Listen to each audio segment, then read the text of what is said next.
Online TV.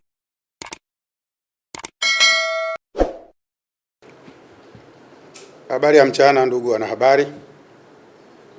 Kwa jina naitwa Zuberi Chembera, naibu kamishina wa polisi, naibu mkurugenzi wa upelelezi wa makosa ya jinai Zanzibar.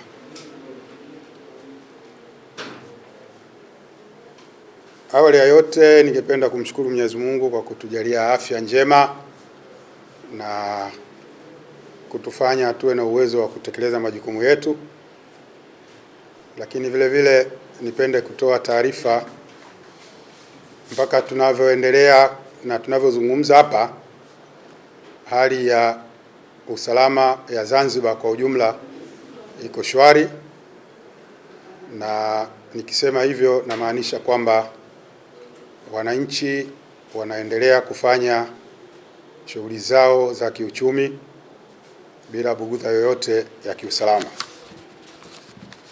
Ndugu wanahabari, tumewaita leo hapa makao makuu ya polisi mkoa wa Kaskazini Unguja, eneo la Mahonda, kutoa taarifa inayohusiana na tukio la taarifa ya kifo kinachomhusu raia wa kigeni, kwa maana ya raia kutoka Marekani.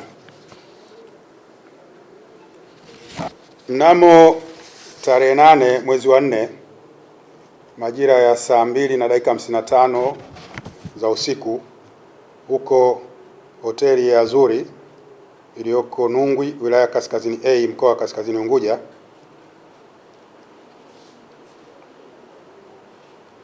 mwanamke ajulikanaye kwa jina la Ashley Jane Robinson, miaka 30, wilaya Kaskazini A, mkoa wa Kaskazini Unguja,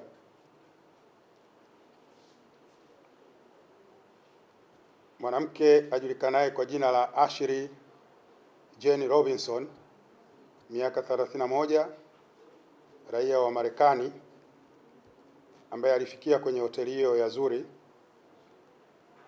katika shughuli zake za utalii, akimiliki passport namba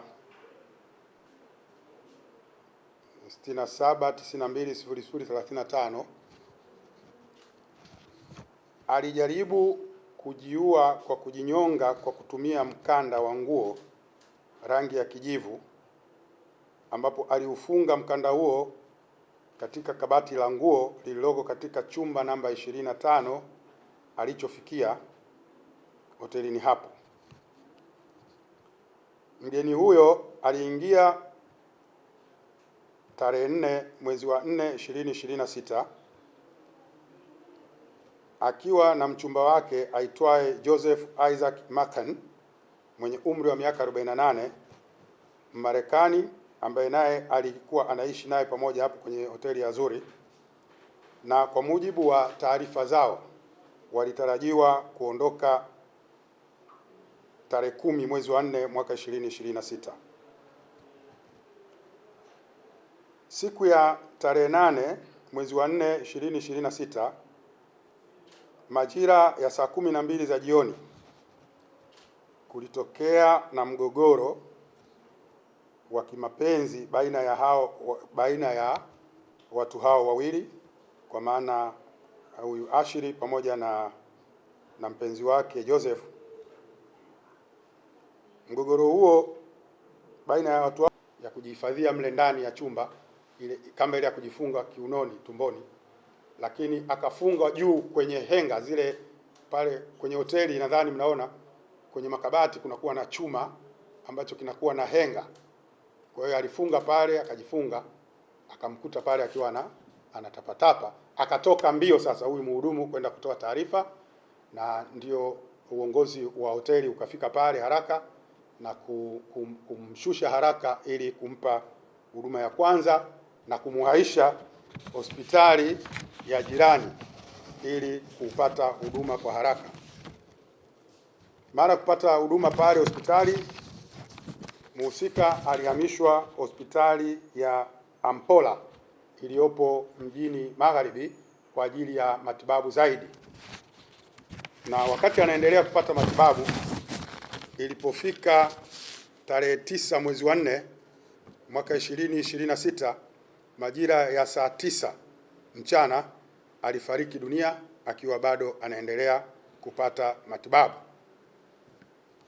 Uchunguzi wa tukio hili bado unaendelea, na hivi ninavyozungumza madaktari pamoja na wataalamu wanaendelea kwenye hospitali ya Lumumba, hospitali ya serikali Lumumba, kufanya postmortem, kwa maana kwamba uchunguzi wa kifo, na pale ambapo taarifa kamili zitakapopatikana kutokana na ripoti hizo, tutakuwa na uhakika wa kujua nini hasa kilitokea katika eneo la tukio na nini hasa kilisababisha mgeni huyu aitwe Ashley kufariki kwa kujinyonga. Nitoe wito kwa wanahabari na wananchi wote kwa ujumla, linapotokea tukio kama hili, wawili ulitambulika na jirani ambaye alikuwa anaishi chumba namba 24, na yeye akatoa taarifa kwa uongozi wa hoteli akieleza kwamba majirani zake wamekuwa wakizozana kwa siku hiyo ya tarehe 8, lakini akaeleza zaidi kwamba tangu wamefika hapo wamekuwa wakiwa na mizozo ya mara kwa mara na wakiwa wanagombezana hapo ndani ya hicho chumba chao. Uongozi wa hoteli baada ya kupata taarifa hiyo ulikwenda kuwaona na kuwauliza kama kuna changamoto zozote wanazopitia au walizonazo, lakini baada ya kuona kweli hali inayojitokeza pale ni ya mizozo kati ya wawili hao, uongozi ukaamua ili kuweka hali ya utulivu na usalama kwenye ile hoteli na wageni wengine wasipate bugudha, kumuhamisha yule mume wake au bwana wake aitwaye Joseph na kumpeleka kwenye eneo lingine ambalo ni chumba namba 65. Na nitoe ufafanuzi, nikizungumza chumba nazungumzia villas, wanaita villa, yani ni nyumba zile ambazo zinakuwa ni self contained. Kwa hiyo ile ilikuwa namba 25, wakamhamisha yule bwana kumpeleka namba 65. Ni umbali wa kutembea kwa miguu kama dakika 8 mpaka 10 kutoka hapo ambapo alikuwa awali kwenye hiyo nyumba namba 25. Baada ya muda kupita kipindi kama ya masaa 2-3 kufika muda huo wa saa 2 na dakika 55, ndipo mmoja kati ya wahudumu wa vyumba ambaye mara kwa mara amekuwa akipita time za jioni kwa ajili Make your day right. Gilly Bonny Online TV. Kupata habari mpya na kwa haraka kila siku, usisahau kusubscribe kisha like na comment. Gilly Bonny Online TV.